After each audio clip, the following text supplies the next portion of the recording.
Companies' CEOs' legal worries and expenses mount. Conditions at some of Millennia's local properties continue to deteriorate. News Channel 2's Jolene Ferris reports. In the 2 weeks since federal officials raided Millennia Company's CEO Frank Sinito's lavish Ohio home, conditions at some local Millennia-owned properties have deteriorated.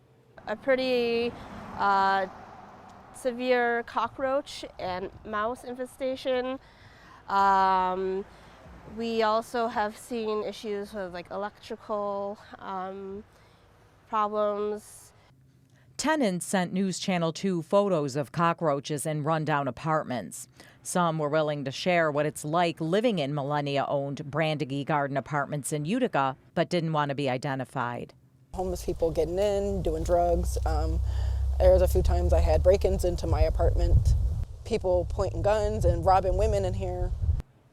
Some local Millennia tenants are working with attorneys to fight for better living conditions. They filed a complaint with HUD, the Federal Department of Housing and Urban Development, which gives millions of dollars annually to Millennia properties. We had a HUD construction analyst come out the end of September. He spoke to tenants. He did a walk through the building, actually multiple buildings. And so he knows the degree of trouble at the building. Conversely, one tenant of Mary D. Buck Apartments here in Whitesboro called us recently to say they have new engaged on-site management and that things were starting to look up. And the very late and high water bills for local Millennia-owned properties have stopped, and they're actually current with the Mohawk Valley Water Authority. Some of their accounts have credit balances, possibly an attempt by Millennia to make their multi-housing properties more attractive to potential buyers as they try to sell them off.